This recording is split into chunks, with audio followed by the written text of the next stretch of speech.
and the supplementary estimates C 2022-23. As you know, Minister LeBlanc will be joining us for the second half of your meeting. And so I will speak very briefly today. Previously introduced, our supplementary estimate C sought a net increase of $7.7 million, of which $7.5 million is for the final P3 Canada Fund payment for Cleacho Road all season, which reached substantial completion. The remainder is for some small transfers to other organizations to support information technology and bridge expertise.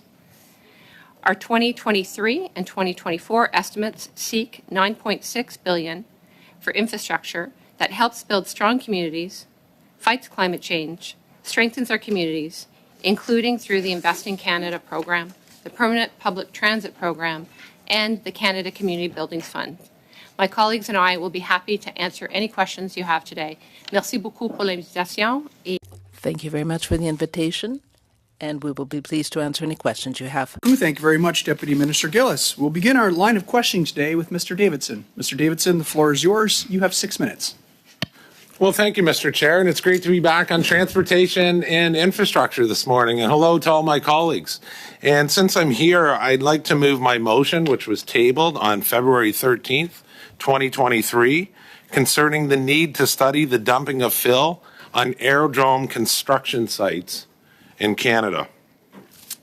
And I'll read the motion, Mr. Chair, that pursuant to Standing Order 1082, the Standing Committee on Transport, Infrastructure and Community study the Canadian aviation regulations pertaining to aerodrome work, with particular focus on A, issues that have arisen when individuals and corporations use the pretense of building an aerodrome to lucratively dump fill without regard for municipal and provincial soil laws, including environmental and jurisdictional concerns.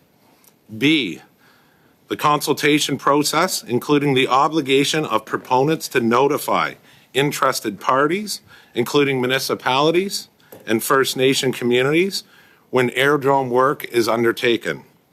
C, the scope of Transports Canada review of the summary report submitted prior to aerodrome work, including the power granted to the minister to prohibit aerodrome activity. And D, what opportunities exist for parties adversely affected by aerodrome developments to raise their concerns with Transport Canada and the minister responsible. And I'd like to say to the committee that this requires urgent study. It is very urgent for my community, and I'd like to lay out the comprehensive reasons why. And just so the committee understands, all this information I'm about to say has been communicated with Transport Canada and the Minister of Transport, and there has been no action taken to date. A general aviation aerodrome is set to be built in my community, Georgina, Ontario, in the small but mighty town of Pefferlaw in the coming months. The legislative consultation process is now concluded, as has Transport Canada's direct involvement under the Canadian Aviation Regulation, CARs, from here on. Despite this, there remains significant concerns that the proponents of this aerodrome, New Aerodrome Ontario 2021, or referred to as the Baldwin East Aerodrome, are using the federally regulated process as a means to dump significant amounts of soil and fill on the properties of 7818 and 7486 Old Homestead Road. According to the proponents' own disclosures, they plan to dump 1.2 million cubic meters of fill. Let me say that again. 1.2 cubic meters of fill, or 120,000 truckloads on the site, generating between 12 and 18 million in revenue. This practice has already taken place in other communities throughout Ontario, including Greenbank Airport, aerodromes in Scugog, Tottenham, and Burlington. In 2014, media reports revealed that federally regulated airdromes such as Green Bank Airport were being used as dumping grounds for contaminated dirt and soil. In these cases, federal jurisdiction over airdrome land was being used to circumvent municipal and provincial soil rules. At that time, requirements for airdromes under Part 3 of the CARs related only to registered aerodromes or licensed airports. Airdromes that did not meet requirements would not be included in Transport Canada publications, but they would not cease to be aerodromes and consequently remain exclusively within the federal government jurisdiction. There is no mechanism for Transport Canada to disallow the establishment of an aerodrome. In such instances, the dumping of soil occurs under the pretense of expanding or developing an aerodrome. But once that fill is deposited on site, something that now has become financially lucrative for proponents. And understand, there's a new term, it's called cash cropping fill now. That wasn't around 30 years ago. No further work is undertaken related to the airdrome itself. The properties become abandoned and municipalities discover that much of the tons of dumped soil is contaminated, which requires significant redemption at a cost to taxpayers and to our environment. In response to the Green Bank Airport incident, Parliament approved Section 143 of the Economic Plan 2014 Act No. 2, which amended the Aeronautics Act to require consultations and to allow the Minister of Transport to make an order prohibiting an airdrome activity or development if it is unsafe or not in the public interest. Let me say that again, not in the public interest. This was done so these sorts of incidents can't happen again. But now we are where we are now in my community. This has not worked out. The gatekeepers and bureaucrats at Transport Canada don't care about the many issues surrounding these sorts of proposals, even though significant concerns like those were relevant at the Green Bank Airport remained unaddressed. Worse still, the minister has no obligation to act, zero, even when overwhelming evidence is presented to him. Aforementioned dumping of soil is of the foremost concern of residents in my community close to the GTA. One of the proponents, Wilf Goldlust, also owns Tri-Waste Services and Trillium Recovery, which is subject to a director's order in 2015 proceedings from the Ontario Ministry of the Environment related to illegal fill dumping on a former rail line in Haldimand County. Goldlust was represented by the main proponent, Marciso Mendicioni, during these proceedings. Despite being built on provincially significant wetlands, a groundwater recharge area, a highly vulnerable aquifers and woodlands within the Lake Simcoe watershed, if you can imagine, the airdrome has been designed to specifically avoid a required assessment by the Environmental Agency of Canada. This is another workaround. The proposed runway lengths are 991 meters, 3,250 feet, but the agency only considers projects relating to the construction of airdrome with runways over 1,000 meters. So here we have a proponent putting out there 2 runways at 991 meters to avoid an environmental assessment. Both the construction and operation of an airdrome at this location will have serious impact for the local environment. In addition, the distinct lack of business case for an airdrome in this area reinforces the impression that the proponents don't actually intend to operate one once dumping of fill has concluded. Prospective pilots, which I'm a pilot as well, so I know about these issues and I know about these issues with airports, have numerous and local area concerns. And those concerns, even if Buttonville closes, And moreover, the proposed lengths of the two paved runway is too short for commercial traffic. Large aircraft usually utilize instrument landing systems will not be able to do so, meaning that only small aircraft will be able to make use of this aerodrome, significantly limiting economic viability. An airport, you're required, if you want to have commercial activity or any viable business plan, is to have at least a 5,000-foot runway so you can put in an ILS. It is also notable, and this was very strange, the direction of the runways don't favor northwest prevailing winds, and therefore will lead to unfavorable landing conditions for most pilots who will constantly look to land elsewhere. As such, the proposed aerodrome lacks significant demand or capabilities to be suitable for recreation or commercial air traffic. Now, the site of the proposed aerodrome is situated in a rural area with limited or non-existent access to the required services or infrastructure, meaning there's no water and sewers, there's no natural gas, there's no phase 3 power. This is out in an environmentally sensitive area out in rural Georgina, not zone commercial. Both of the nearby roads, Morning Glory and Stony Batter, are insignificant for increased heavy traffic, particularly during the prolonged construction process. These are basically tar and chip roads.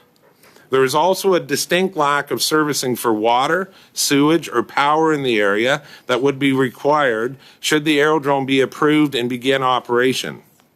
When asked about the business case for this proposal, the proponents refused to answer, saying it was none of the community's business how they plan to operate. If you can imagine someone building an airport and telling the community it's none of their business to ask these questions. Finally, the widespread opposition to this proposal across the community needs to be acknowledged. To be clear, the vast majority of this opposition is not from individuals opposed to an aerodrome in of itself. After all, there are many around the area. We have Lindsay, we have Peterborough, there's grass strips in Uxbridge, we have Lake Simcoe Regional Airport, we have Barrie Airport. An indication of how widespread this opposition in my community is, more than 97 of those participated in the consultation process were against it. E-petition 4213 calling for this project to be denied closed with 2,026 signatures, and we are awaiting a response from government. This little community of Pefferlaw, and I told you, it's mighty. There's 3,000 people here, and I can assure you, if you looked at the signatures on the e-petition, the vast majority are from this little community. The town of Georgina, the Lake Simcoe Regional Conservation Authority, the Regional Municipality of York have expressed opposition or concerns with the project, and the Federation of Canadian Municipalities has issued a resolution expressing concerns with aerodromes being approved so developers can just dump contaminated fill and the inability of municipalities to enact their bylaws. The local First Nations, Chippewas of Georgina Island, which I'm proud to represent, has, this is actually very unusual for First Nations to do this and bring this to the minister's attention. They issued a band council resolution. And I'd like to read this to you. This is Band Count Resolution 020223-1036 from the Chippewas of Georgina Island First Nations. Do hereby resolve the construction of a general aviation aerodrome, Baldwin East, has been proposed for the property at 7818 and 7486 Old Homestead Road and has received approval from Transport Canada. And whereas the provisions of the Canadian Aviation Regulations Part 111, Subpart 307 require that any new aerodrome proposal engage in a consultation process with the local community, but do not require a duty to consult impacted First Nations. we must insist consultation is addressed with the impacted First Nation.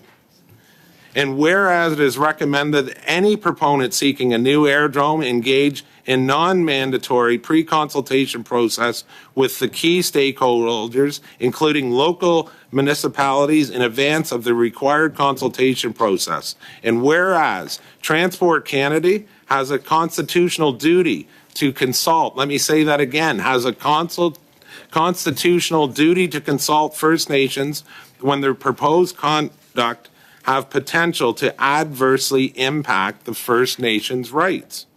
Number 4, whereas the aerodrome proponents did not engage with the Chippewas at Georgina Island in any meaningful or recommended non-mandatory pre-consultation process in advance of the required consultation process.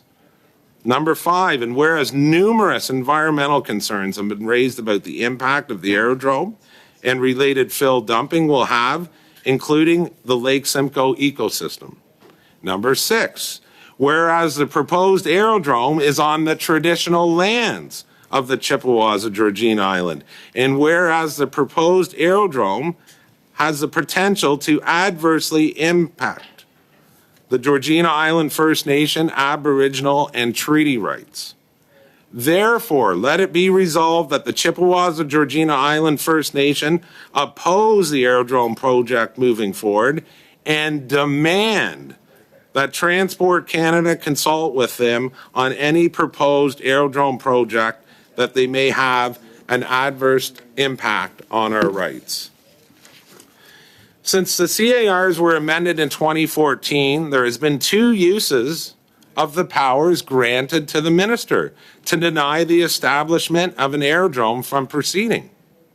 In 2020, the Minister of Transport issued an order prohibiting the development of an aerodrome in the municipality of San Roque du Sang in an instant where the proponent was sent a letter from then Minister Garneau, which outlined serious shortcomings in the demonstration of the economic benefits of the project, while noting the strong opposition from residents. The other usage of the power was in 2015 when a proposed aerodrome in the Mashosh and the Terrebonne was initially approved following Transport Canada's consultation process. The municipalities and the government of Quebec both argued against its approval, citing incompatibility of the project with the Minister of the Environment guidelines, and the minister prohibited the development thereafter. Despite all this, Transport Canada continues to maintain they only look at aeronautic legitimacy of a proposal. Other considerations, including the viability of a project, local opposition, the background of the proponents, and the likelihood of a soil dumping endeavor, etc., all fall outside the remit of this process. So, colleagues, this is a growing problem now that we're facing. It can become an environmental catastrophe for communities. We are here as Member of Parliaments, and I know everyone in this room is here to stick up for their constituents. And, you know, this is a clear case of the government not listening and the government working badly for Canadians. So I would hope, due to that, this is a growing problem across the country. It needs to be seriously looked at. And a study by the Standing Committee on Transport, Infrastructure and Communities will help address these issues. And I think by providing more clarity on the scope of the problem and some solutions that we can give government to correct this legislation, so communities like mine and all Canadians can be heard and that the process works for them. Thank you very much, Mr. Chair. Thank you very much, Mr. Davidson. If there are no objections, I would move for unanimous consent to adopt the motion. Seeing none, the motion is adopted. Well done, Mr. Davidson. Okay, we will move on now. Mr. Davidson, the floor is still yours to ask the questions that you perhaps wanted to ask the members. If not, we can move on to Mr. Chahal, who's been waiting with bated breath. I know, and before Mr. Chahal, and I know he's waiting, I'm going to turn the remainder of my time over to Mr. The remainder of the time, I think. Well, I use think the it time for starts the over. motion, I but, just moved the motion. So how does this work? Do we go through the cycle and then? Yeah, so we'll just go to Mr. Chahal, if that's fine, and then we'll go through the regular motions. Thank you, Mr. Davidson. So with that, we'll turn the floor to Mr. Chahal. Mr. Chahal, you have 6 minutes. All right, first of all, thank you for your opening remarks and joining us today at our infrastructure committee. I think there's lots of important and great work that the department's done. And I want to focus my first question on, there's been a tremendous impact with disasters across the country, and several in my province of Alberta and my communities.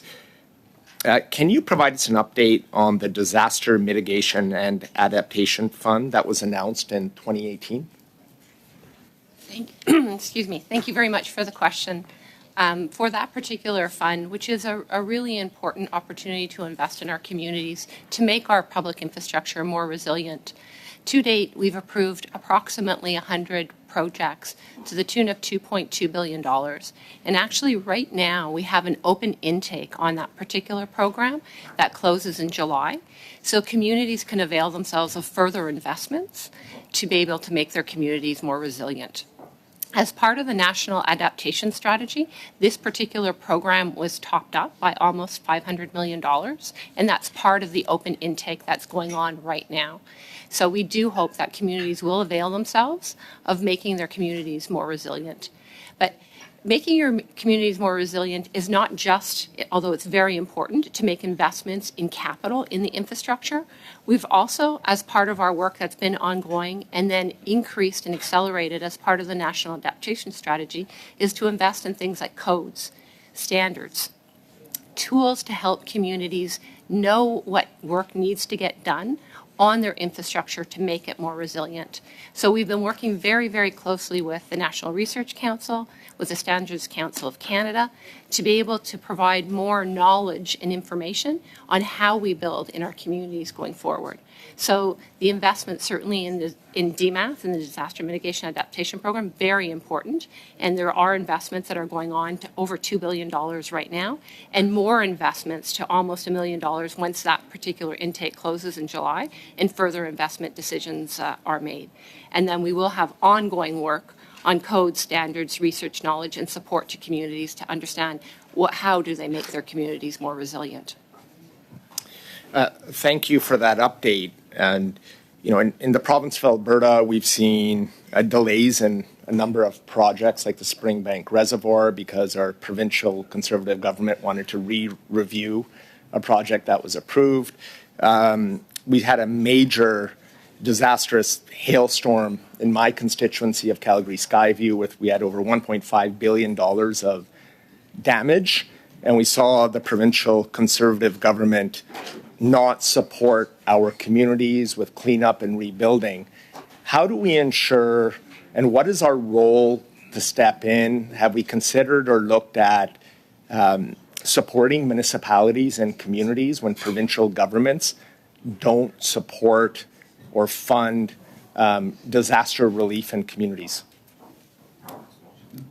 Thank you, Mr. Chair, for the question. For our Disaster Mitigation Adaptation Program, that particular program is not going through provinces and territories. It is open to all orders of government to apply directly to Infrastructure Canada. So there isn't a reliance on prioritization by orders of government to come to us, similar to the infrastructure program for our Invest in Canada program. So this particular program does allow communities to look at their priorities and to come to us with an investment application.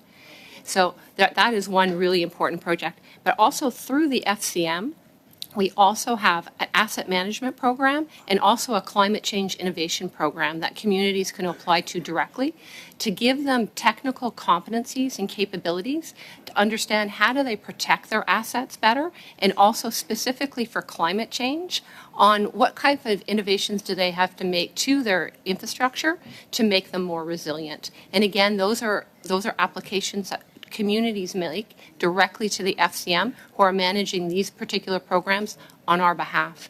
And actually what we have seen in communities is just a few years ago in about 2016, only 7% of communities took resilience into consideration in their asset management plans. And now we see a large percentage who do. So we've seen a change in behavior through these particular programs, which is really important.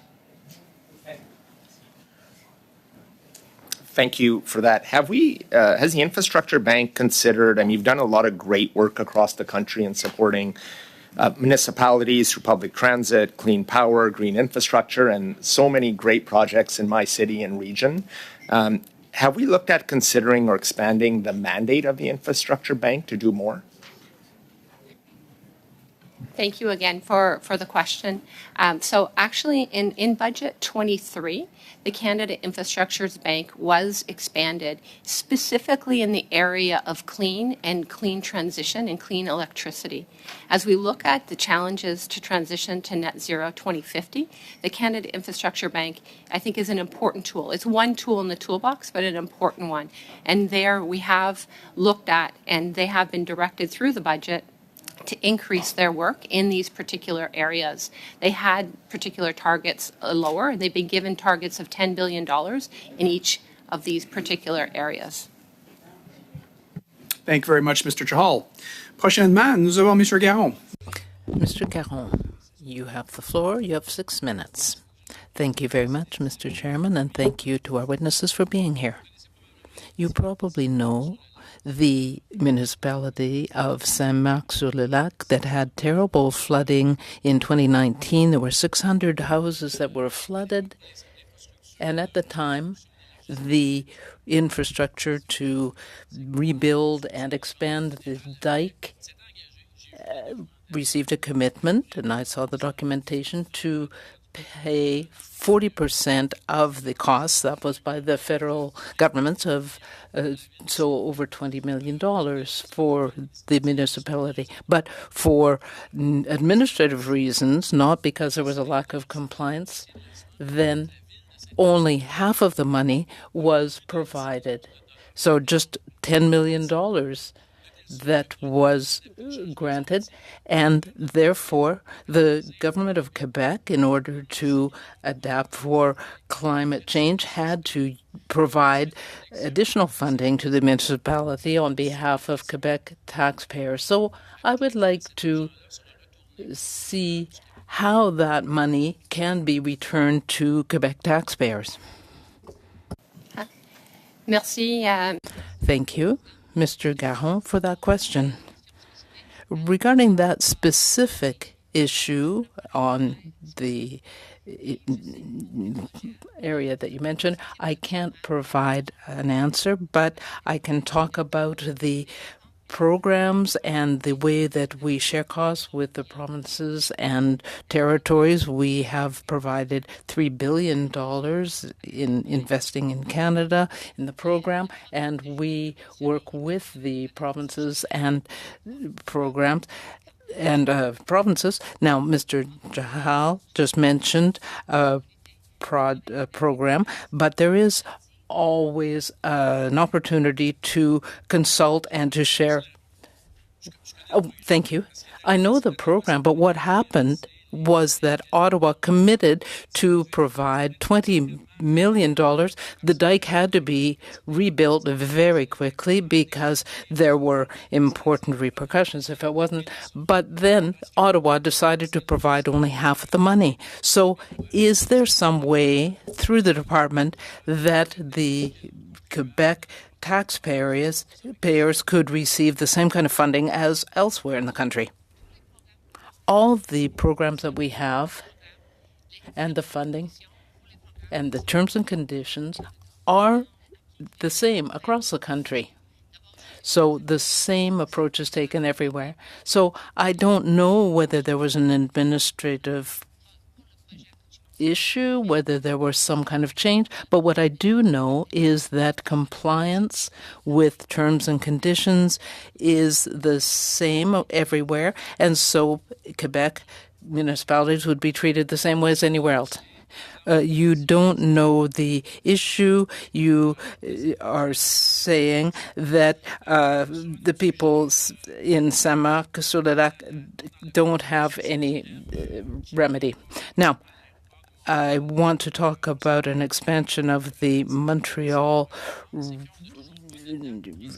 airport, and we know that the regional train project is proceeding. So I would like to know if you could give us any more details about this project. We're all eager to be able to get to the airport using rail. So what is the date? Thank you. Regarding that project, the investments for the REM, that is the regional train, are extremely important for Montreal. That doesn't come under our jurisdiction. Partly it comes under the Infrastructure Bank and others. So you could get an update from them on the project. Thank you. I have a question for you about the gas tax fund, which is going to be renewed soon. So is there actually an intention to continue the fund? And are there going to be any changes? And if so, what will they be? Thank you again for that question. The program is in its final year under the agreement. Now we are discussing what the future of the program will be. It's premature to talk about any changes because we are just now discussing these issues with the provinces and territories to see what the need is and what changes should be made. And we will be renewing it and deciding in 2024. Well, you're saying that there is the program's in its final year. There are discussions underway. We're working toward net zero, and soon all vehicles produced will have to be 100% electric. But we have this tax fund, which is very important for municipalities. So has the department looked at what would happen if those funds weren't available? Thank you again for that question. In the past, we have made sure that we didn't have an alignment between tax collection, that is for gas taxes, and the fund amounts itself. Right now, for this year, the fund has $4 billion. There's a 2% indexing. And so then we have a change every year. Thank you, Mr. Garon. Gillis. Next, prochainement, nous avons Mr. Backrack. Mr. Backrack, the floor is yours. You have 6 minutes. Thank you, Mr. Chair. And thanks, Ms. Gillis. Welcome back to committee, and thanks to your team for being here to answer our questions. I'd like to start with the 5-year legislative review of the Canada Infrastructure Bank Act. And I was just looking on the Infrastructure Canada website. It says that the review is currently underway. I don't think there's very much information about what that review looks like. And I wonder if you could talk a little bit about the shape of that review, how the public can engage in it, what proactive steps Infrastructure Canada is making to reach out to stakeholders and solicit their feedback in the program to date, and what you foresee as being the timeline for reporting back to Parliament. Thank you very much for the question. So I'm glad you've actually looked on our website. So we do have a website that talks about the review. We've had a number of engagements with stakeholders across the country, whether it's financial institutions, private sector, provinces and territories. We had a ministerial meeting with our colleagues for infrastructure ministries across the country, where this was an important part of the discussion. So there's been bilateral tables, there's been round tables. The C2P3, there's an acronym. The Canada Council for Private-Public Partnerships has hosted a number of roundtables. So it has been an active part of the discussion in the infrastructure and as well as the communities across the country using also the FCM. So there's been a lot of engagement. We've been receiving written comments, and they continue coming in daily at this point in time from interlocutors and stakeholders and interested parties. So, and we've also used social media to avail ourselves of making sure that people are aware of the opportunity to provide comments on the 5-year legislative review. On a legislative review such as this, it begun in June last year, and we are to table, the minister will table a report in Parliament in June of this year. So that would be the reporting requirements. Thank you, Ms. Gillis. Moving on to public transit, I think everyone's aware that our public transit systems took a real hit during the pandemic. Ridership plummeted, fare box revenue plummeted. And there's a lot of concern among transit authorities that we could be facing a bit of a death spiral in terms of the use of public transit. So while Infrastructure Canada is focused on building new transit systems and expanding transit, and my colleague spoke a little bit to that in his questioning, there's this real concern about the sustainability of our transit systems, delivering the services that they already provide. There's been a call for the federal government to take a more proactive role in supporting the operations. I know there have been 2 emergency interventions to help support transit services, but could you speak to the future of the federal government's role in providing operational support for transit systems so that municipalities and municipal property taxpayers and riders aren't left trying to support these networks financially as they return to full ridership? Thank you for the question. Public transit, as you've rightly said, is a really important part of community and mobility of people within our communities, and that's why that's been the most important investment asset class for Infrastructure Canada recently, and why the government has announced a $3 billion permanent public transit fund starting in 26-27, as well as other rural transit, active transit, zero-emission bus transit funds lately coming to, again, enhance the opportunity to be able to fund transit. As we're coming through on the other side of the pandemic and working with communities and understanding kind of the ridership and the fare box, communities are working within their communities to understand what is the service provision and the operating costs of what can be provided, and working with their municipal governments and their provincial governments. We have been and continue to fund rehabilitation as well as capital, and we are consulting. We have consulted on the permanent public transit fund. That has not finished its design, but we have been in the capital investment to be able to enhance the provision of transit within communities, which is a really important investment and support for communities going forward. Okay, Ms. Gillis, I'm trying to parse your words. I didn't hear anything specific to operational support. There's a lot of emphasis on infrastructure, and I understand that Infrastructure Canada, that is the predominant focus, but the concern is really around operational support. How do we ensure that these transit networks don't have to cut routes, don't have to reduce service, and as a result go into this death spiral where riders are seeing less and less service delivery at a time when we need more and more people to be riding public transit. So I know that my time has now expired, so maybe we'll pick it up next round, but I appreciate your You actually have 45 seconds, Mr. Oh, I do. Bachrach. Well, there you go. You do. So speaking specifically to operational support, there have been dollars through the Safe Restart Agreement and through the subsequent agreement to provide operational support to keep these transit services alive. But the real question is around the future role of the federal government in funding transit operations. Is that a role that is currently being discussed within Infrastructure Canada? Infrastructure Canada, as I said, is funded capital to continue, and the communities that are closest to the service provision are best made in determining kind of the cost and service provisions of their based on their ridership and the needs of their community. So that those have not been traditionally part of Infrastructure Canada, and at this point in time, there's been no decision for that to change. Thank you very much, Deputy Minister Gillis, and thank you, Mr. Bachrach. Next, we have Mr. Muse. Mr. Muse, the floor is yours. You have 5 minutes. Thank you, Mr. Chair.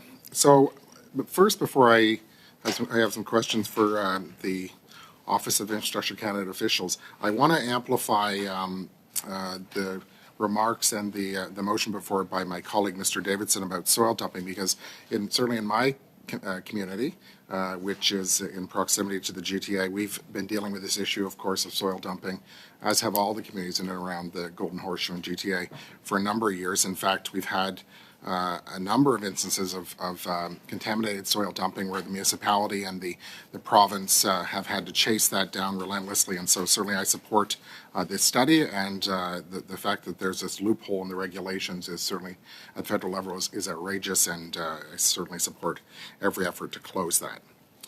Since we have departmental officials here in the first hour before the minister comes in I guess, 15 minutes, let me take this opportunity to go a bit granular into some infrastructure projects in my constituency that I want to ask about. So the Green and Inclusive Community Buildings Fund, there was a proposal put forward by proponents for Canada's basketball training centre and hub, which would have been located in my constituency at Clapperson's Corners in the Hamilton area, and it actually had the support of all MPs from all parties in the Hamilton area, and they were sort of twice passed over for funding. It's a LEED building, zero carbon buildings design standard version 2, lots of economic impact and tourism opportunities there, something we're very excited about. But that fund, I think, is currently closed to applications. Is that going to reopen, or is there another avenue that proponents of this project should pursue because they haven't received any feedback? Thank you very much for the question. That particular fund, as you noted, has just closed. So we have received a number of applications, certainly significantly more than the fund's value, and those assessments are just underway. So decisions to proponents will be known in the coming months. So as I said, it literally just closed, that particular fund, and decisions will be known in time. And that has been a very, I think, program that people have seen as very relevant to their communities across the country. So thank you very much for the interest. Okay, so there's hope yet that this may pursue under that program. Switching gears, and to the extent that this falls under the bailiwick of your office, rural internet is, when we talk about infrastructure, certainly in my community is important. I have the rural areas and the suburban communities within the city of Hamilton. While it is the 10th largest city in the country, the rural areas are really below standard in terms of the basic standard for service for rural internet. So I know that there's a number of federal departments, provincial governments, and others that are involved in rolling out improvements to rural broadband across the country. What level of involvement does the Office of Infrastructure have in that? Thank you again for the question. In our Invest in Canada infrastructure program, we did have internet and broadband as an eligible category in our rural and remote stream.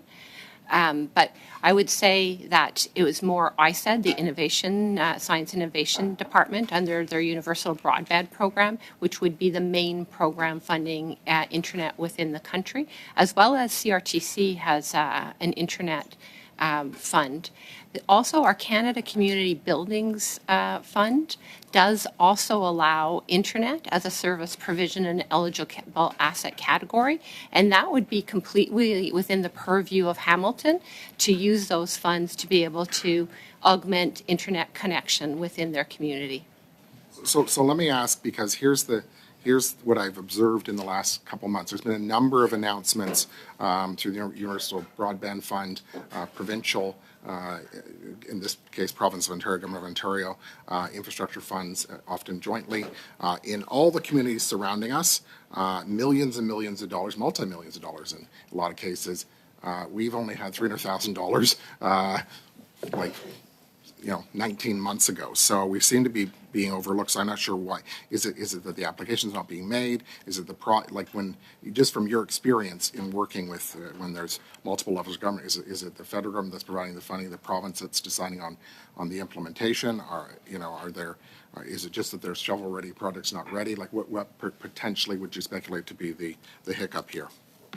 Thank you very much for the question. I have no details, so I'd be very hesitant to speculate on what the concern is and why the applications have not been made and or funded. Thank you very much, Mr. Muse, and thank you, Deputy Minister Gillis. Next, we have Mr. Rogers. Mr. Rogers, the floor is yours. You have 5 minutes. Thank you, Chair, and welcome to our witnesses today. It's good to have some of you back. We've seen previous meetings. So I want to focus on coastal erosion and disaster mitigation funding. I live in a very rural, remote I guess we call it remote or rural. Bonavista, Bear, and Trinity is 256 small communities, for the most part, that rely heavily on the infrastructure program that we support as a government. Since 2015, we have 221 infrastructure projects that have been approved, which is pretty impressive in terms of the numbers, but these are not large dollar value projects. Many of them are very small, but they provide a very important support to these small communities. Many of them have had challenges besides rural infrastructure, like the normal stuff you see, bridges and roads and municipal stuff, with coastal erosion. We've had numerous storms that come up the eastern seaboard in the fall of the year, especially, that do tremendous damage to coastal infrastructure. Many of them have seawalls that were constructed 50 years ago that need replacement. Places like Bonavista, for example. The Burin Peninsula, there are a number of communities where, they have erosion taking place at some of their coastline, which is impacting some of the roads that run next to it. It's a beautiful riding to drive around because you're always looking at the ocean for the most part. If you're traveling the peninsulas on the Burin Peninsula, the Bonavista Peninsula, the Beta Verde Peninsula, and so on. But these are major challenges because the cost of doing these projects is very expensive.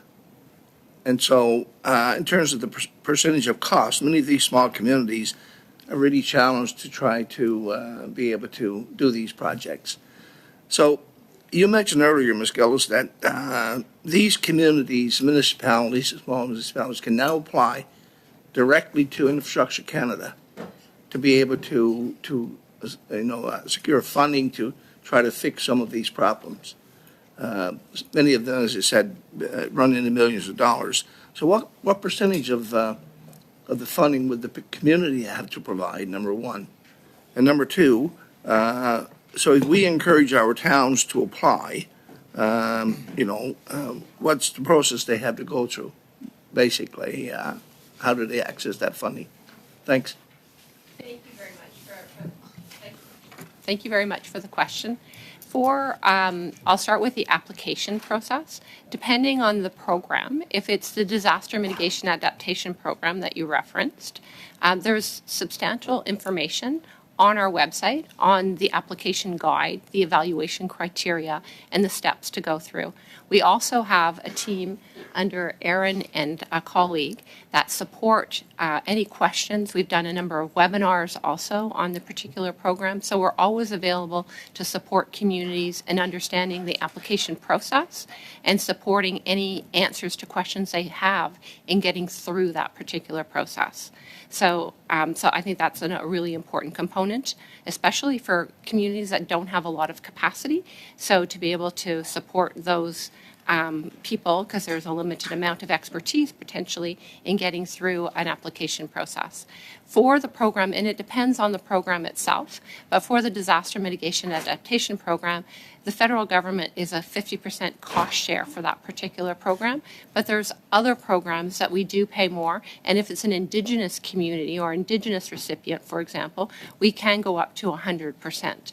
So it does depend on the program. We do have significant information on our website for each and every program that we have, because we do have a rural transportation program that would be relevant to your riding, active transportation that is also maybe relevant to your riding, and others. But the actual application process and the cost sharing will vary depending on the program itself. Is there anything that, Aaron, you'd like to add on the particular programs? We're good. We have about 30 seconds left if Ms. Lynch wanted to add anything onto that. No, I think the deputy covered it. Thank you. Okay. So with that, I want to thank the officials for appearing before committee today on behalf of all members. We're now going to adjourn for 5 minutes to allow the witnesses to leave and to be able to welcome Minister LeBlanc to appear before committee for the second half of our meeting today. This meeting is now suspended for 5 minutes.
I call this meeting back to order, and on behalf of all members of this committee, I would like to welcome the Honorable Dominic LeBlanc. It is always a pleasure and always entertaining, sir, to have you appear before committee.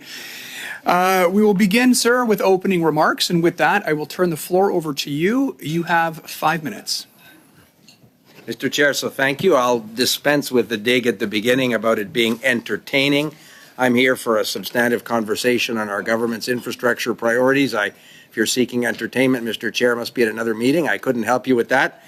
Mais moi, je suis très heureux d'être ici avec vous. I'm very pleased to be here with you. You have been speaking with our Deputy Minister today earlier and her colleagues, and I look forward to any opportunity to discuss how Infrastructure Canada is delivering for Canadians.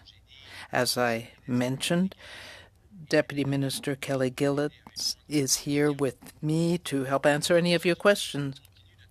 Infrastructure Canada continues to work with all orders of government, as well as Indigenous communities and other partners, to get public infrastructure built. To build major infrastructure projects across the country, advance zero-emission transit options, and increase affordable housing opportunities for Canadians. From bridges to broadband, we're connecting Canadians across the country. We're helping to make buildings greener and sources of water cleaner. We're supporting a historic conversion of bus and school bus fleets to lower emissions vehicles and help propel us to net zero emissions by 2050. We are building accessible community buildings. We're greening public transit. We're in active transportation networks, and we're addressing homelessness and supporting natural infrastructure. Les Canadiens comptent sur nous tous les jours. Canadians rely on us every day, as we and our partners rely on each other to deliver to Canadians. Together with our partners across the country, we are improving Canadians' quality of life. That's why I'm pleased to be here to discuss how our investments are working for Canadians. And I hope that is certainly the case. We recently presented the 2022-23 Supplementary Estimate C, which sought a net increase of $7.7 million to help us deliver an unprecedented level of programming for public transit, green, rural, and northern infrastructure projects across the country. 24 estimates seek $9.6 billion in funding to support the department's commitment to invest in infrastructure that helps build stronger communities, fight climate change, and of course, strengthen the economy.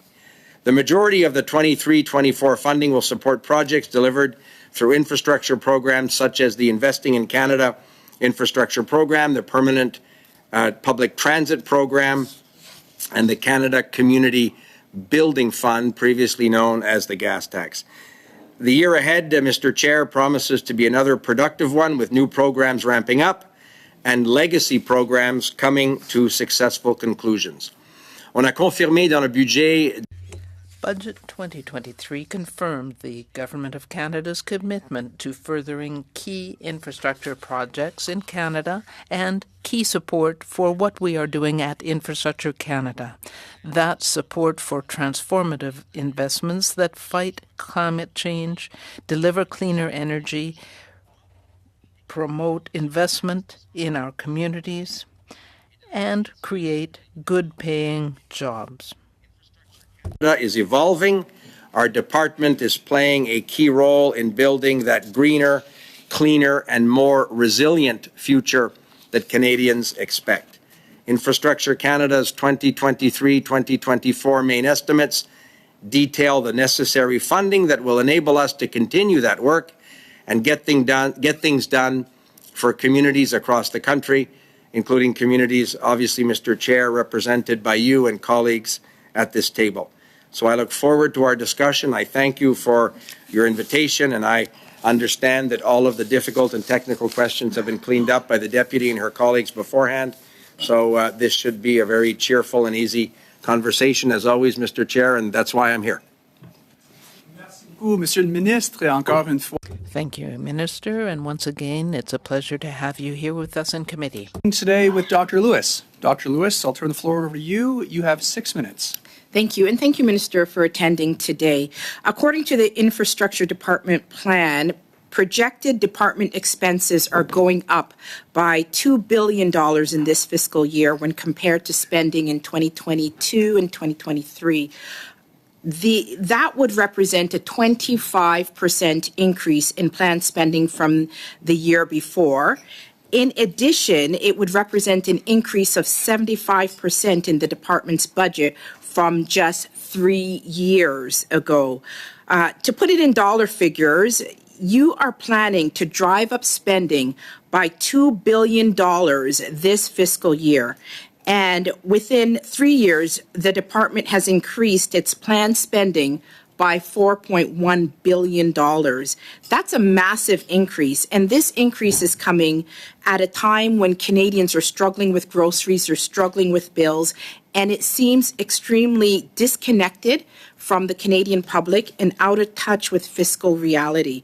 So my question to you is, when everybody else is tightening up and Canadians are facing such financial stress, do you think it's fair to plan a massive increase of your department's spending in the sum of billions, which will increase the inflationary pressures on Canadians? So, Mr. Chair, through you to Dr. Lewis, thank you for the question. I certainly share your concern about a fiscal responsibility, about understanding that Canadians, as you said, are feeling economic pressures in their family budgets, in their daily lives. I think it's important, and perhaps the Deputy can add some detail to what I think is a basic principle. You're right, there has been an increase in the expenditures, but these are to a very, very considerable extent the grants and contributions that our department is putting out, is investing with partner governments and community organizations. So if it's a transit system, a lot of this is cash flow on a 10-year big transit project in certain fiscal years. Certain amounts of money will be available, and that would be reflected, obviously, in these detailed estimates.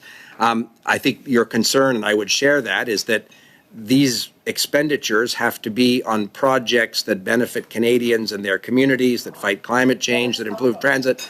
And a very small percentage of that expenditure, of course, would be administrative or overhead. This is money I'd like put to into speak community. about that, and we do have limited time. So with the $35 billion infrastructure bank, this bank has yet been unable to complete any projects. And the bank actually spent $24 million on employee salaries and bonuses and did not even spend half that amount on infrastructure projects. So how do you justify spending double the amount on employee salaries and bonuses rather than infrastructure projects? So, Mr. Chair, the views of Dr. Lewis on the infrastructure bank are well known. It won't surprise you or colleagues that I don't share her pessimism with respect to the infrastructure bank. I think the infrastructure bank, and I've shared that with the board chair and the CEO, has been in previous years slow to ramp up and to be able to point to, for example, the 43 investment commitments that they have made, 27 of which have reached final close. These are complicated financial transactions, precisely why the government created the infrastructure bank. I get that I've been an opposition MP too, Mr. Chair. It's easy to say that, oh, there have been no projects completed, and we can play with the word completed. I can tell you that premiers across the country, mayors, including of some of the big cities in the country, have talked to me about the importance of this financing vehicle. Yeah, I hope colleagues have taken note. I'm not concerned with the importance. I'm not disputing. I'm disputing the efficacy of the bank, which this committee has already given notice to. This committee has recommended that the bank be abolished, and I'm wondering why you are not respecting the wishes of this committee that the bank be abolished because of its unproductive nature. That is not my conclusion. It is the conclusion of this committee. It's not a conclusion that the government shares. We think the bank can be improved and strengthened. It shouldn't be abolished. We would disagree with that conclusion. That shouldn't surprise anybody. In fact, in the budget that was tabled last month, we indicated that we were giving a direction to the bank in terms of investing more in clean energy projects and in projects that would allow Indigenous partners to take equity positions in large infrastructure projects. So we think there's a very useful and positive role for the bank, but we share some legitimate frustrations in terms of its ramp up. But the good news is we think that that's behind them. We share those frustrations because in 2021 and 2022, the bank managed to spend more on salaries and bonus, 35% more from the year before, while spending less on infrastructural programs. It is clear that by these numbers, that salaries and bonuses is the primary focus of this bank and not the development of infrastructure for the benefit of taxpayers who are funding this bank. Again, that's a slogan that you, Dr. Lewis, can use. I focus on the Canada Infrastructure Bank's approved investments of $8.6 billion that have attracted $7.9 billion in private equity and institutional capital. So at a time when the bank is ramping up to pursue the ambitious mandate that our government wants it to pursue, staffing costs have increased in a very modest amount compared to the $8.6 billion. I'm going to ask for the last word on this. Unfortunately, there's no time left. I barely had enough time to get that last sentence in there, Mr. Minister. We will go now to Mr. Chahal. Mr. Chahal, you have 6 minutes. The floor is yours. Minister, thank you for joining us today and providing opening remarks. I think the Infrastructure Canada, the Infrastructure Bank, is doing some great work across Canada. I've seen the benefits in my city, in Calgary, and throughout the province of Alberta with numerous projects that are going to benefit municipalities and communities. I want to start off by talking about public transit and the importance of our government's investment in the Green Line. Minister, can you tell this committee how this project will make transit more accessible in my city and in surrounding communities? Mr. Chair, through you to our colleague, thank you for the question. You have, Mr. Shahal, been an effective advocate for the infrastructure needs in the great city of Calgary. You and I have had numerous conversations, whether it's from the museum project that we announced together some months ago, to the extension of this important transit infrastructure, with partners in other orders of government. This is precisely the kind of investment that we believe unlocks greater housing opportunities for people in a city like Calgary that, as you would know better than me, has faced significant housing pressures. There's an environmental climate change effect of having more people use accessible, affordable, effective public transit. So we continue, Mr. Shahal, to look at opportunities where we can partner with the City of Calgary, the Province of Alberta. My discussions with the Infrastructure Minister and the Transportation Minister from your province have been very constructive, very encouraging. I had a conversation with Premier Smith about infrastructure opportunities as recently as a few weeks ago. So we think we're just getting going, and the permanent public transit funding, which, as you know, is $3 billion a year coming on stream in a couple of years, will give us an opportunity to make long-term commitments with the City of Calgary and other partners to continue to advance exactly that kind of project. Thank you, Minister, for that. And I want to go on and talk about another important project or investment that we've made. We know the Calgary Stampede is coming very soon. It's the greatest outdoor show on earth. And Minister, I hope you can come visit and attend and maybe come take a tour of the BMO Center that's being expanded and the importance of that conference and convention facility to the revitalization of our city, the city of Calgary, providing this important center, and the importance of tourism after the challenges we faced with COVID-19. Could you talk about the importance of that investment? So there again, Mr. Shahal, there's a perfect example where the greatest outdoor show on earth, which is the Calgary Stampede, attracts hundreds of millions of dollars of investment. I've had conversations with the former mayor of Calgary, with the current mayor, with former Premier Kenny, about the importance of that BMO infrastructure. And there again, the Government of Canada has been a partner with the city, with the Stampede itself. The province has been a long-time proponent of this important event. So you've highlighted, Mr. Shahal, an example where we think the Government of Canada has to play a role in building accessible community infrastructure that drives a sustainable economy. And in your city, that particular annual event, and you're right, the COVID period, I remember conversations with then Premier Kenny around the restarting of the Stampede and how important it was for the Alberta and Calgary economy. So why wouldn't the Government of Canada share some of the infrastructure costs that make an event as important as this possible? And the first time I got the cowboy boots and the hats, Mr. Shahal, was when I was working as a young assistant for Mr. Chrétien, and your brother was a colleague of mine in the Prime Minister's office then, and we were at the Calgary Stampede together. So my attachment to that event goes back decades, including with your brother.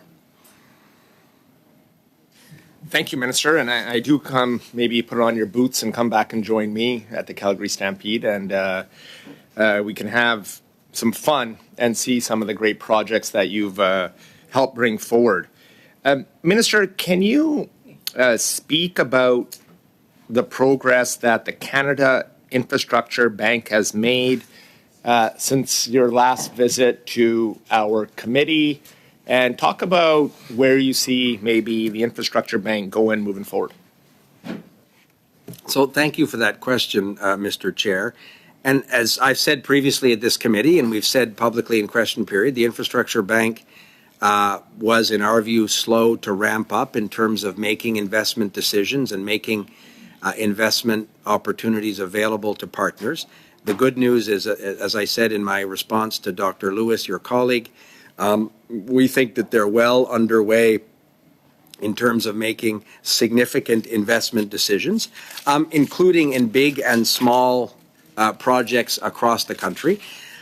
We have in the recent budget asked them to focus on things like Indigenous equity, which might leave in a province like yours, Mr. Shahal, an opportunity for Indigenous partners to be equity partners in resource projects and infrastructure developments that are key perhaps to future energy projects or natural resource projects. If I think about Atlantic Canada, the Atlantic Loop is an area where I know they're working with Atlantic provinces. And of course, we're going to focus increasingly on greening the electricity grids, and the Infrastructure Bank will be playing an enhanced role on that. And I see, unfortunately, Mr. Shahal, the chair is indicating that we're sadly out of time. Thank you very much, Mr. Chahal, and thank you, Minister. Prochainement, nous avons... Now we have Mr. Garon. You have the floor for 6 minutes. Thank you. Thank you, Minister, for being here. There have been a number of announcements lately about transit in Quebec, among other places. But in the Outaouais, in West Quebec, we haven't seen any. So you probably have heard about the tramway project that has made the headlines. It's supported by all levels of government, by the member for Hull Elmer as well.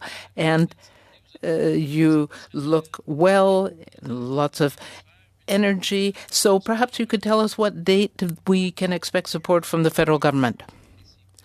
I appreciate the nice comments by Mr. Garon about my health. I am feeling very well, and I went for a checkup in your province. I go every 6 months, and everything went well. So regarding transit, yes, you are right. The Outaouais Tramway project is one that we support with the provincial government. I would have liked to be with Mr. Guilbeault there last week, but because of my schedule, first of all, my colleague wasn't available, and then I was elsewhere, but we continue to support that project. The revised application for funding was submitted.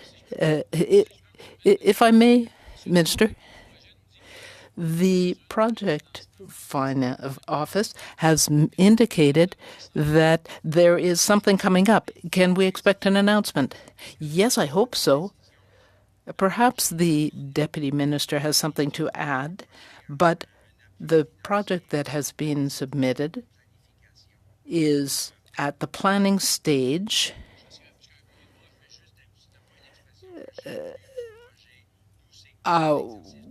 We are doing a planning exercise, and of course there is the particular office involved, but I certainly understand your eagerness, your impatience, and I too hope that very soon I will be able to appear with my colleague from the Quebec government. Well, when the project was first launched, were you in the cabinet? I believe you were, because you've been there since 2017. So a very quick question about the Canada-Quebec agreement, and this has come up in the House. This is an agreement of involving $2.3 billion, but there is another 7.6, and I wonder whether there's anything you can announce today on this. If you're talking about the $2.7 billion agreement that was part of the Investing in Canada program, yes, Minister Julien, Minister Guilbeault, we've been working closely together very well, and we have reached an agreement for a project that will be announced over the next few months. Now, in a former program under Mr. Harper's government, there was an amount, well, there's $7.6 billion that we're hoping for.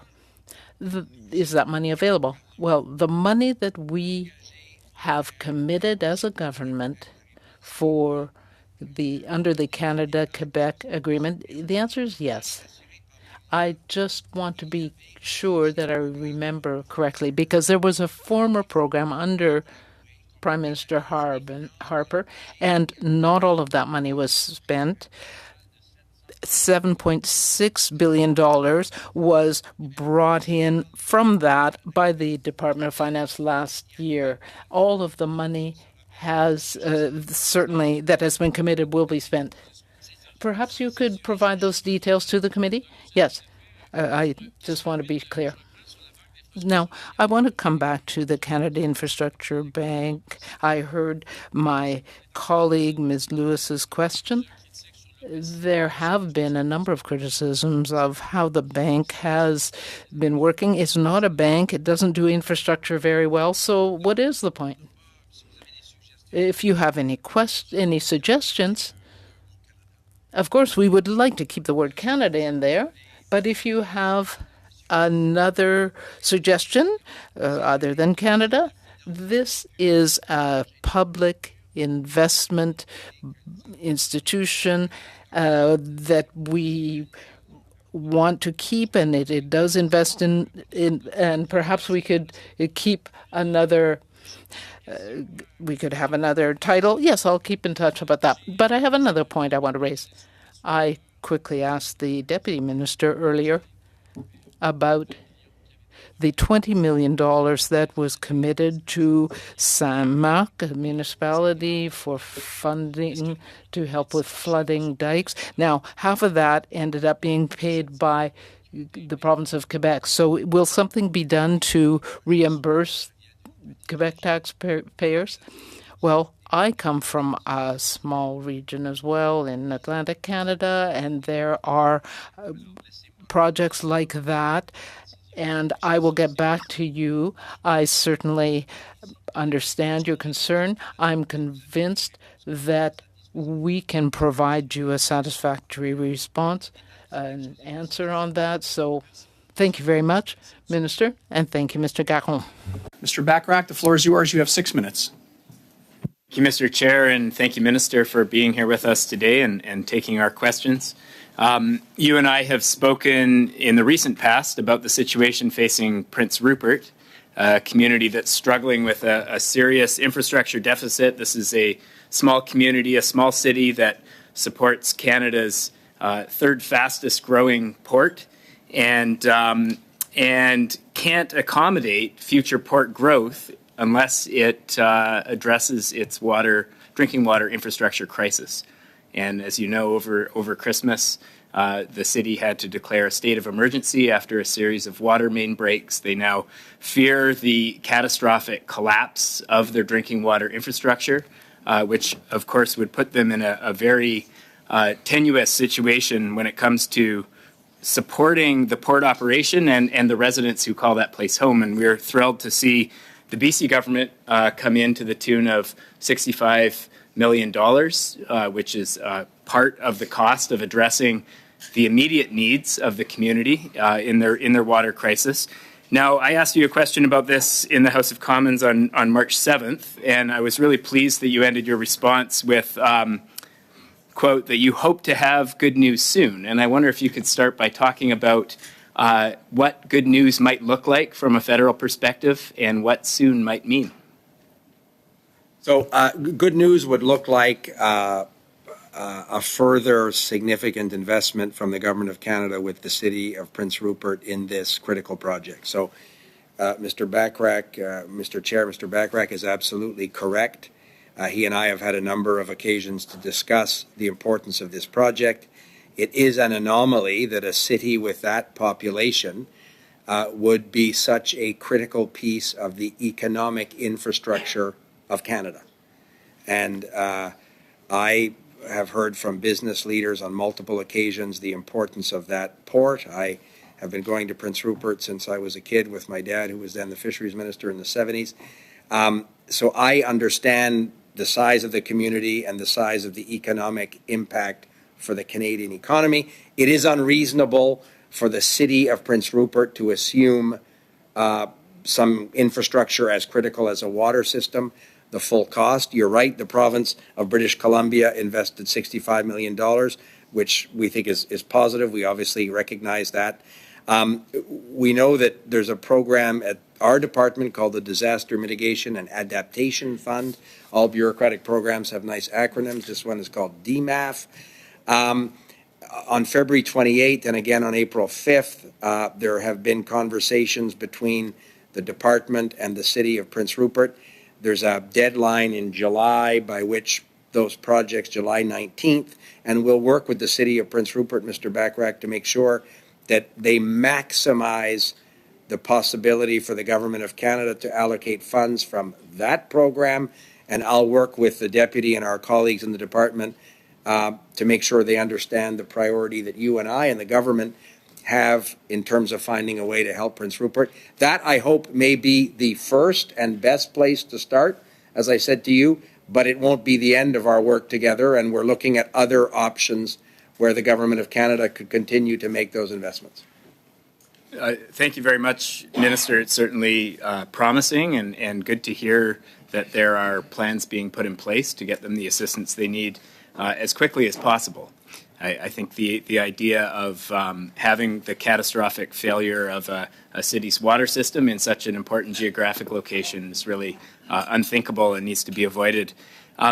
Longer term, once the immediate infrastructure crisis is averted, longer term, there needs to be a way to support these smaller port communities that are playing such an integral role in our country's economy. One of the proposals that's been put forward is establishing some kind of a threshold under which the federal stipend that port authorities pay to the federal government would be redirected towards municipalities to support the infrastructure that they need to accommodate port growth and run their civic operations. Is this a proposal that your government is considering? Short answer would be yes. Of course, that my colleague, the Minister of Transport, would have the direct line of sight on these port sort of lease payments or so on, but it was an idea that you shared with me when we spoke a few months ago. I hadn't thought of that. I talked to Omar Alghabra, my colleague, about exactly that, because it speaks to the creative way that our government should partner with a city like Prince Rupert in recognizing that the traditional Canada, BC, City of Prince Rupert programs don't meet. This is not a precedent for 100 places in the country.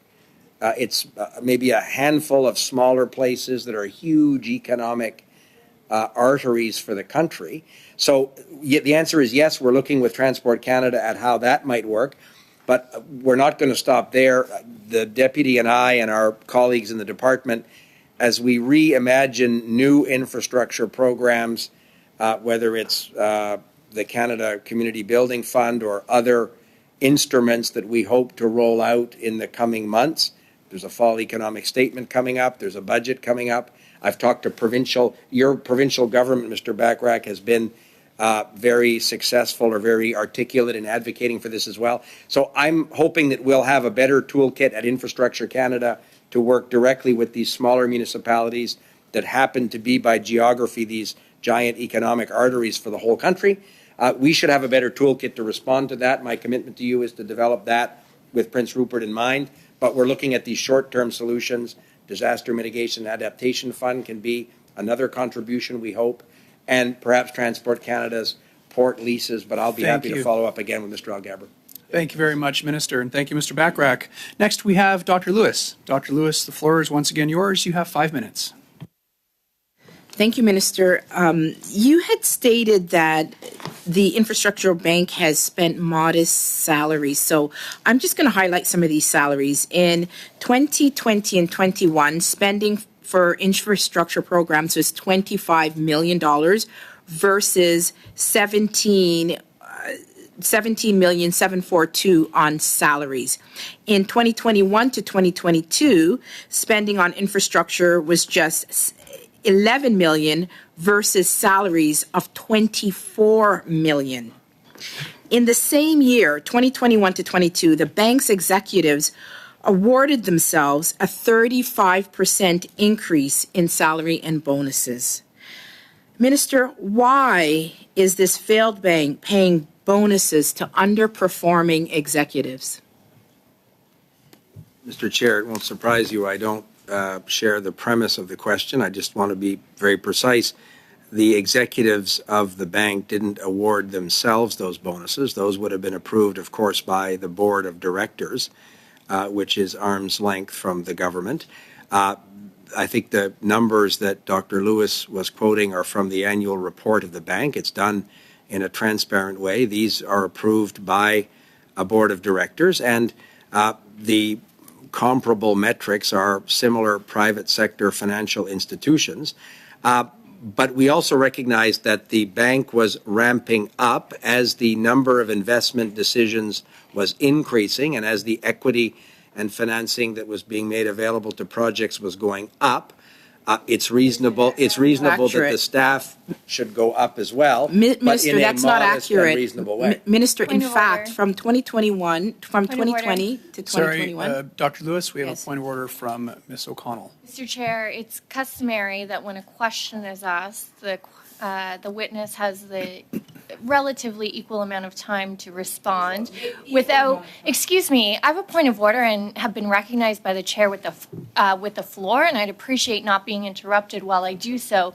Mr. Chair, my point of order is that for the sake of interpreters, it is incredibly difficult to receive interpretation when there is talking over over each other.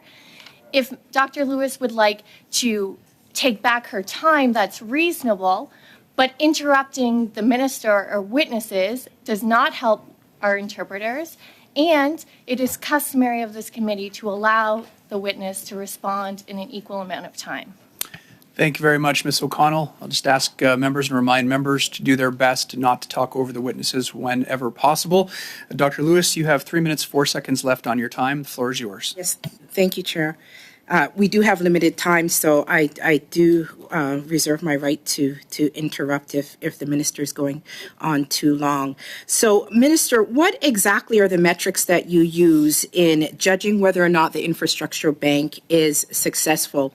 Because I do want to make note that, in fact, in 2021, there was less invested in infrastructure than there was in 2022. So it wasn't a ramping up. In fact, there was double salaries paid in 2021 and 2022 than there was in infrastructural projects. So what are the metrics that you use, Minister? Mr. Chair, thank you. The metrics we use are the investment decisions that the bank, approved by its board, make. And, of course, we're happy to share with the committee the detailed list of large projects and smaller ones in every part of the country where they have made an investment decision. Many of these projects are multi-year projects. There are different moments in a particular project's planning where certain amounts of money would be booked by the bank. The good news is they're receiving more requests for financing, and they are processing, i.e. approving investment decisions on an increasing basis. And they are, of course, in terms of their own operating costs, transparent and, in our view, reasonable as compared with other private sector financial institutions. But I would urge you, Mr. Chair, and I understand it may be in the coming days, the CEO of the Infrastructure Bank, Mr. Corey, and the board chair, Madame Vrooman, are the ones that are best able to talk to that. The good news, Mr. Chair, is the Deputy and I are meeting with them later this evening as well. So I'll be happy to share Dr. Lewis's concerns with them and urge them to come to the committee if they're invited with very fulsome answers to that. Thank you, Minister. Minister, I'm still very concerned that the single recommendation of this committee that the infrastructure bank be abolished is not something that you are adhering to, and by every metric, zero projects, failing to leverage private sector investments, failing in transparency, and by every single metric, the bank has missed the mark. Will you undertake to do an honest assessment of the performance and productivity and transparency of this bank in the 5-year review, or are we just going to see an A+ grade accorded to this bank? Again, Mr. Chair, it won't surprise you and some colleagues that I don't share Dr. Lewis's pessimism with respect to the bank. I share the concern I think that all of us had in terms of their ability to quickly ramp up and make money available as a financial institution would for these important projects. The good news also, Mr. Chair, is, as colleagues will know, there is a legislated review of the bank that's currently underway. I've had an initial briefing from officials that have been involved in this. That will be part of the transparency. Dr. Lewis doesn't share that view. That's fine. We think the bank has been transparent, as it should be. But so will the government be with this legislative review which is currently underway.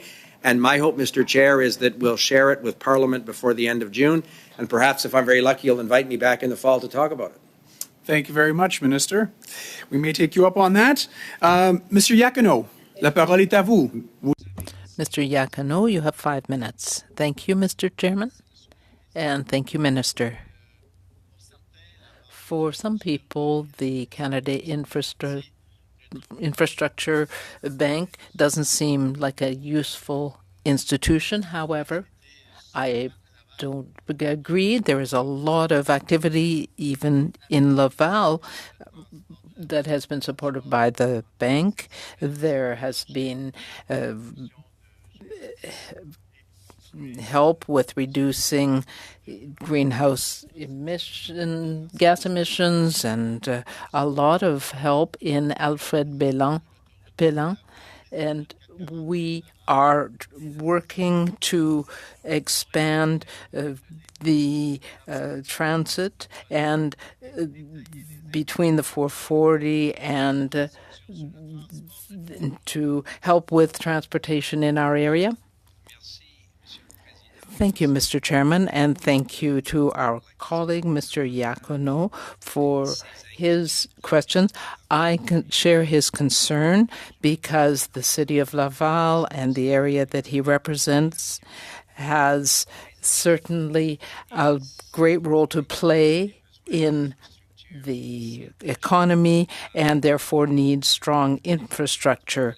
There are challenges. Thank you for that question about the P9 fund. We had an agreement earlier this year in 2023 to move forward on transit with the government of Quebec. The Minister of Transportation and Sustainable Development. So we are waiting for this over the next few months. We should be able to assign this agreement to amend the agreement in order to include this very project. It's also important to note that there are 2 projects for the P9 bridge. There was already a project that was underway, and then there is another one under the Canada-Quebec agreement, and Minister Julien and Minister Guilbeault have worked hard together to come up with this agreement. I want to congratulate them.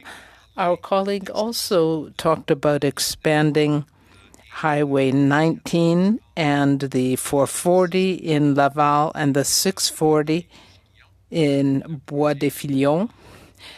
This project will complete a section of Highway 19 between the 440 and involving the 640 as well. As I mentioned, there will be new 3-lane highways, including a dedicated lane for buses and for carpooling. There will be 4 new interchanges, a new bridge to the east, and the project will also include parking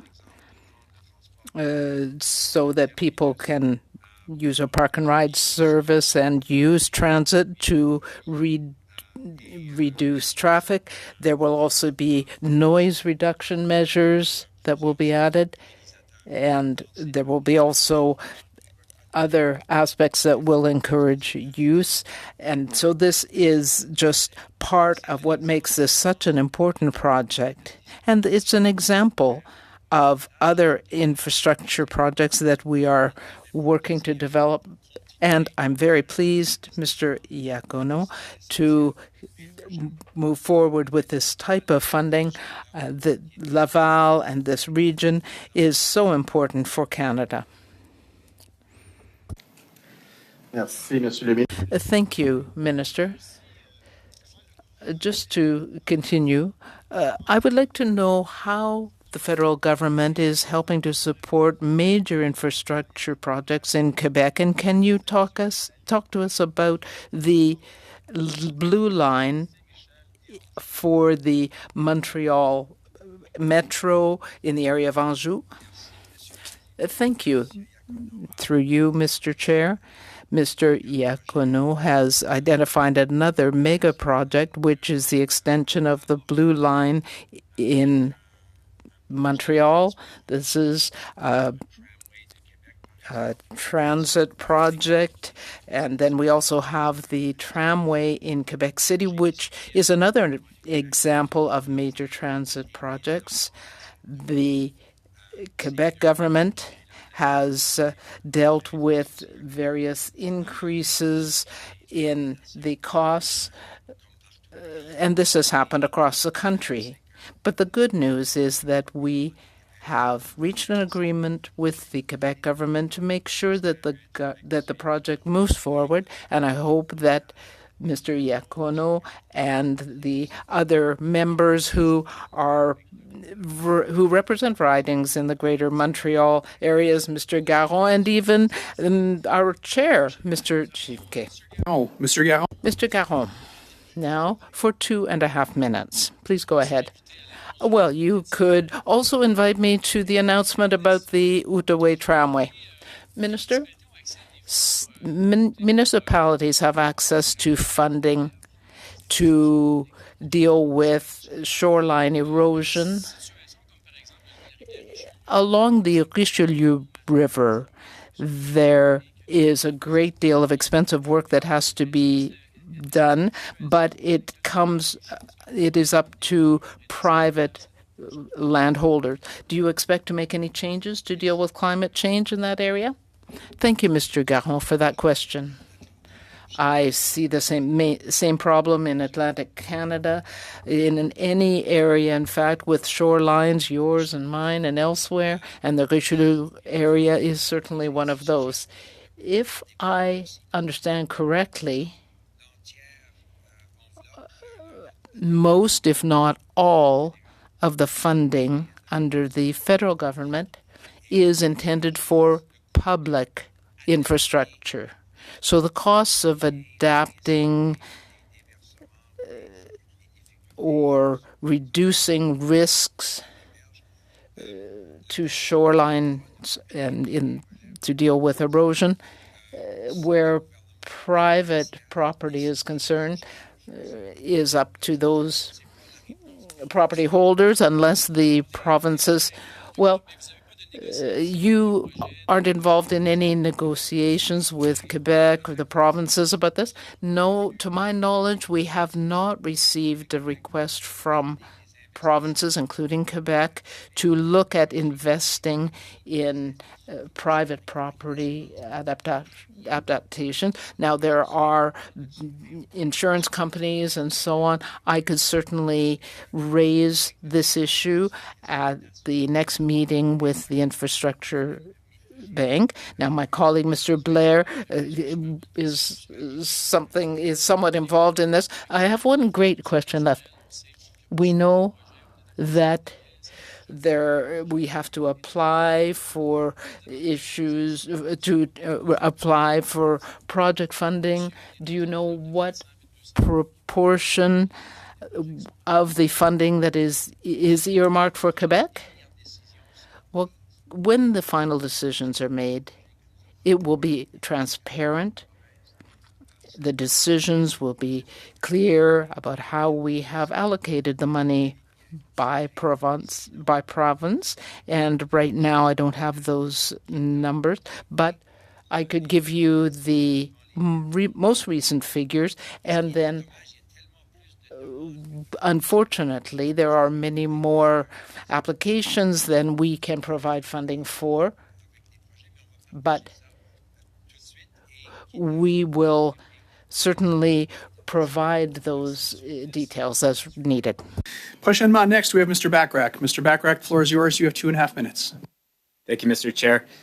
Minister, transit authorities have expressed concerns, and I'm sure they've done this to you directly, as have other groups, concerns with something they've termed the public transit death spiral.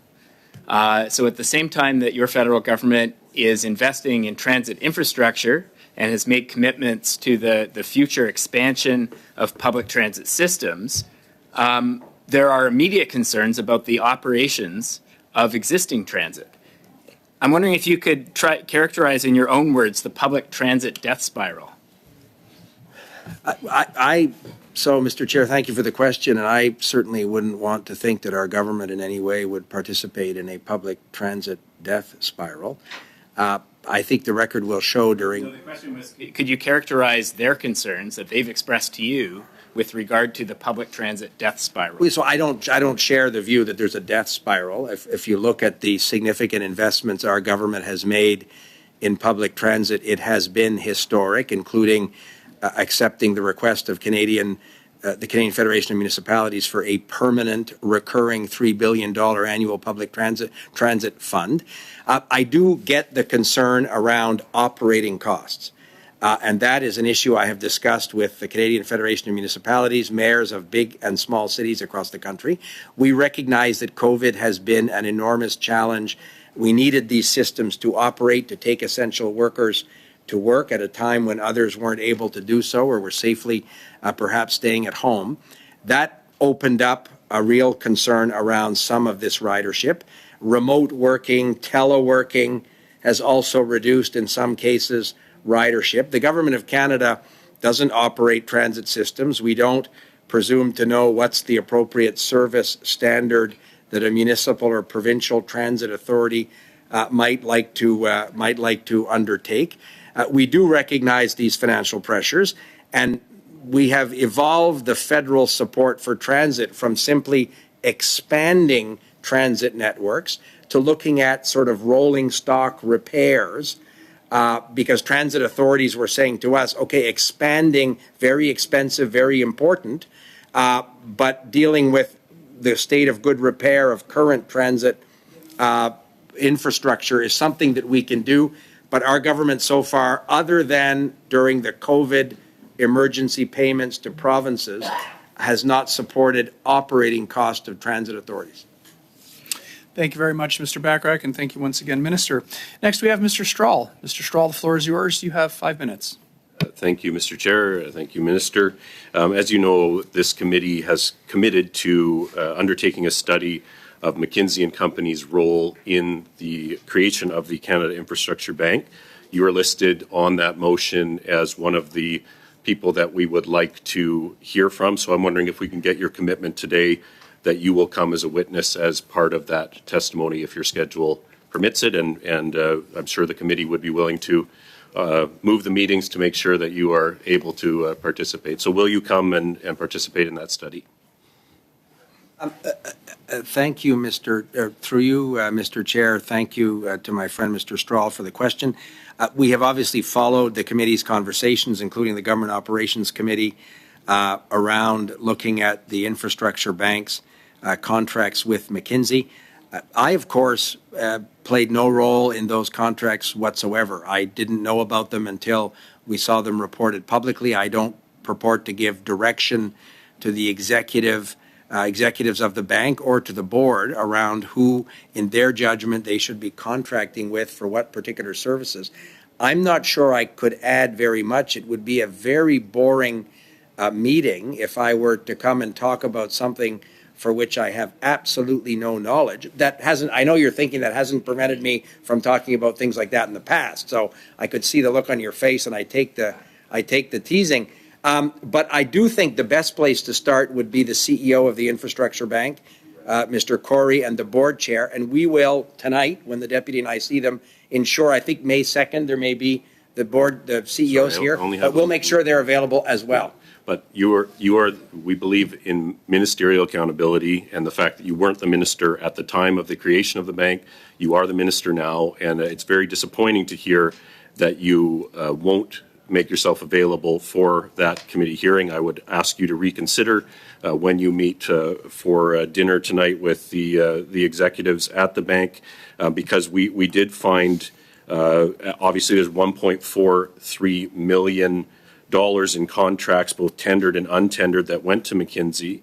And when President Biden was here, the Prime Minister's office did a news dump that day, and one of the things they revealed was the Prime Minister who stayed in the $6,000 a night hotel suite in London during the Queen's funeral. The second thing that they dumped that day was that several of the McKinsey contracts broke Treasury Board guidelines, didn't follow the rules.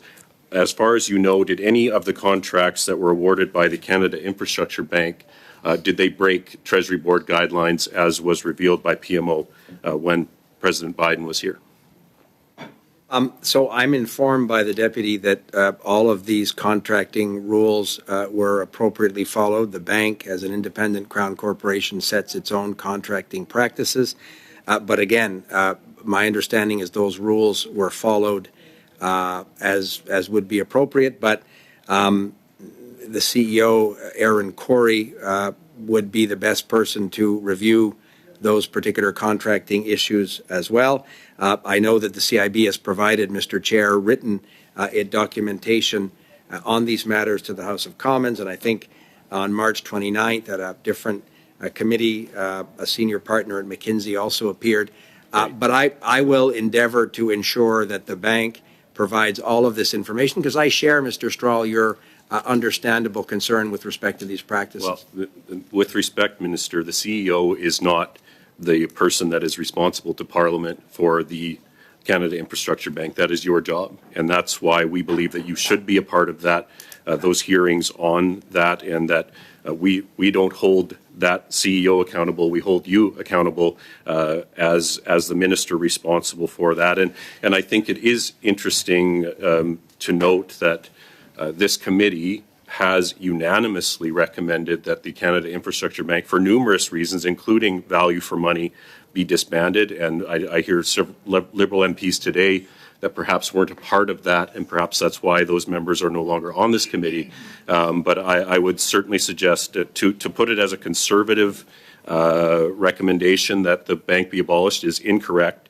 It was this committee unanimously, including Liberal members, that recommended that for reasons that you've heard today: value for money, bonuses to staff for producing press releases instead of projects. And we hope that you will come back, you will reconsider, and be here to talk about the role that McKinsey had in the Infrastructure Bank and the political decisions that were made to make that happen. Unfortunately, Minister, there's actually no time left for a response. I'm sure you did, Minister. Mr. Strahl shouldn't talk about information dumps if he ran the clock on the question and then didn't allow me to answer. That would be very inconsistent with his concern about the Biden visit. Just want to ensure that I'm going to respect the time of Mr. Rogers, who now has the floor and will bring us home. Mr. Rogers, floor is yours. Thank you, Chair, and welcome, Minister. And honest, my memory is failing me. I don't recall that being unanimous, Mr. Strahl. Mr. Minister, my riding of Bonavista, Beer and Trinity is 256 communities, some of them very small, dotted along the coastline in many peninsulas and so on. Since 2015, we've been fortunate. We've had 221 project approvals through Infrastructure Canada, and really helpful for these rural communities like mine to have access to infrastructure programming. Otherwise, things wouldn't get done. So can you, Minister, tell us more about how the federal government is helping small and rural communities access funding across the country? Well, thank you, Mr. Chair, and thank you, Mr. Rogers. You correctly identified a concern that I share. The infrastructure, and I've shared this with the deputy and our senior officials as well, The infrastructure department, understandably, is preoccupied often with multi-billion-dollar mega projects in the transit sector and greening electricity grids. These are very important for the economy of the country, for people who live in large urban centers, for a bunch of reasons in terms of fighting climate change. But we also need to be conscious that a small investment, a water project, for example, in your riding, 2 projects that have been approved that haven't yet started construction, a water treatment plant and a water storage tank. The construction or the work will begin this spring and in the fall of 2023. The water main projects were started in May of 2022. So a number of these smaller community projects, when I asked examples of the kind of projects in small rural communities that you would represent in Newfoundland and Labrador, Mr. Rogers, some of these investments can be as small as $365,000 from the Government of Canada, but combined with money that the municipality and the province of Newfoundland and Labrador put in, allow these small communities to do projects that otherwise they would not be able to do. And your riding is not dissimilar to mine in this respect.